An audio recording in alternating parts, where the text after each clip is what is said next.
Bonjour et bienvenue dans cette nouvelle vidéo. Aujourd'hui, nous vous proposons une introduction concise aux bases physiques de l'imagerie par résonance magnétique, couramment appelée IRM. Dans cette vidéo, nous allons explorer pas à pas les principes fondamentaux de cette technologie. Pour observer les structures internes du corps humain, l'imagerie médicale repose sur certaines propriétés physiques de l'organisme. Par exemple, la radiologie conventionnelle et le scanner TDM utilisent l'atténuation des rayons X pour produire des images en 2 dimensions et 3 dimensions. En médecine nucléaire, la radioactivité de certains éléments permet les examens de scintigraphie et de tomographie par émission de positons, ou PET.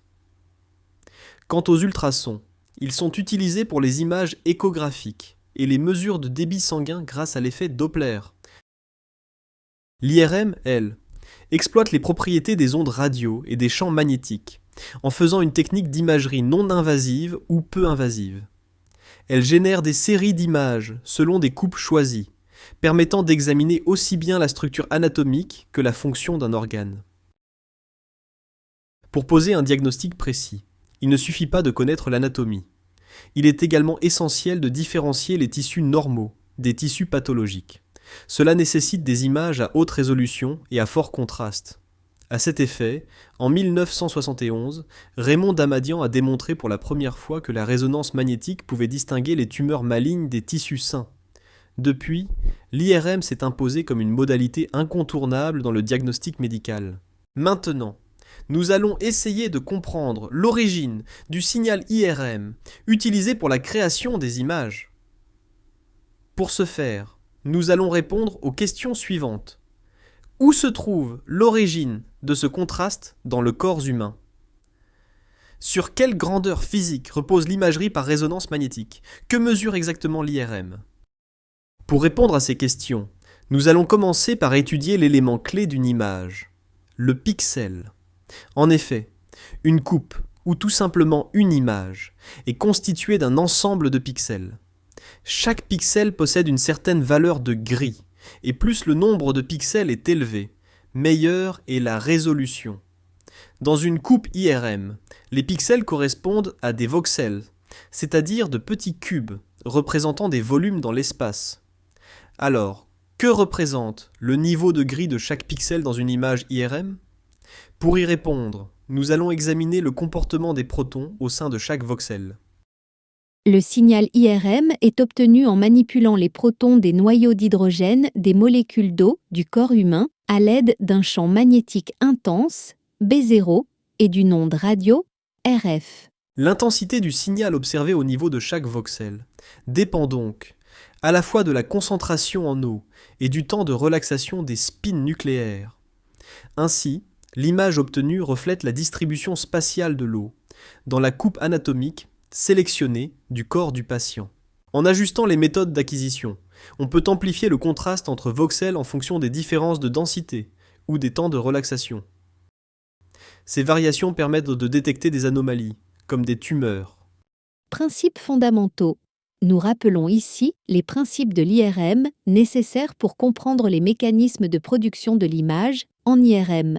Le signal IRM, capté par des antennes spécialisées pour la formation des images, est généré par la manipulation des protons présents dans les noyaux des atomes d'hydrogène des molécules d'eau.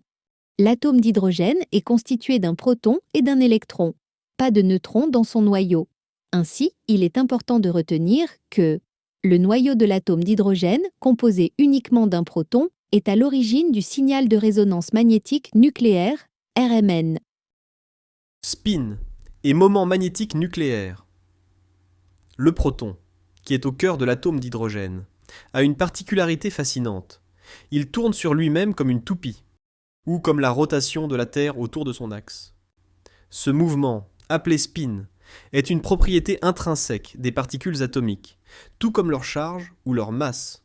Cette rotation génère un moment cinétique, symbolisé par un vecteur S.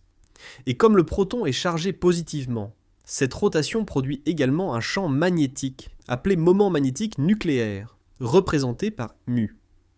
En clair, chaque proton agit comme un mini-aimant avec un pôle nord et un pôle sud. Le lien entre le moment cinétique et le moment magnétique est donné par une constante, le rapport gyromagnétique gamma, une sorte de signature unique pour chaque type de noyau. Bref, le proton est une véritable petite machine complexe. Nous allons étudier maintenant le comportement des protons, en l'absence de champ magnétique externe. En l'absence de champ magnétique externe, les moments magnétiques des protons sont orientés de manière aléatoire à cause de l'agitation thermique des molécules.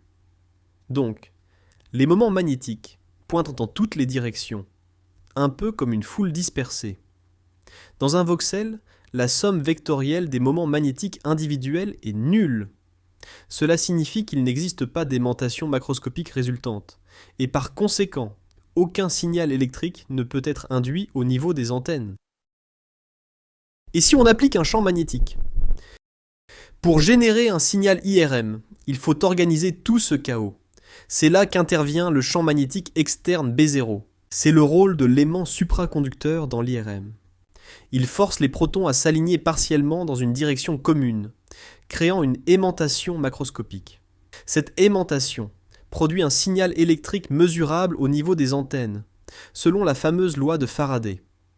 Le signal capté est ensuite traité par des logiciels sophistiqués pour générer une image. Chaque voxel est représenté par un niveau de gris, en fonction de l'intensité du signal qu'il émet.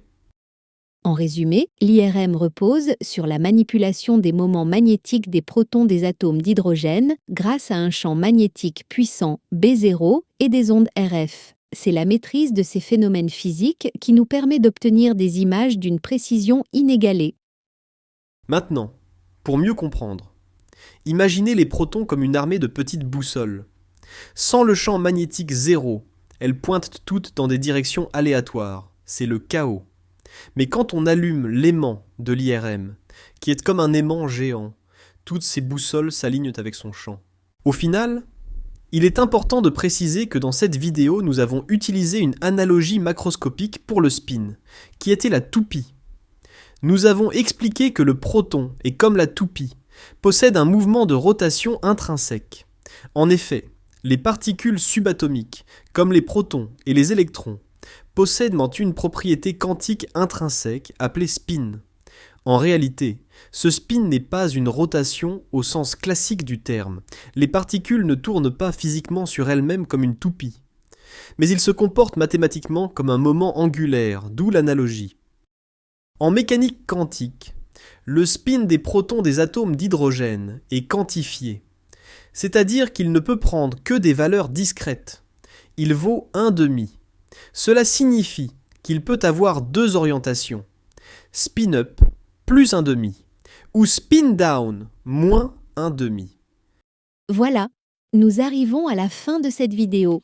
Si vous avez apprécié, n'hésitez pas à cliquer sur le bouton aimer, à laisser un commentaire et à la partager. Merci pour votre soutien et à très bientôt.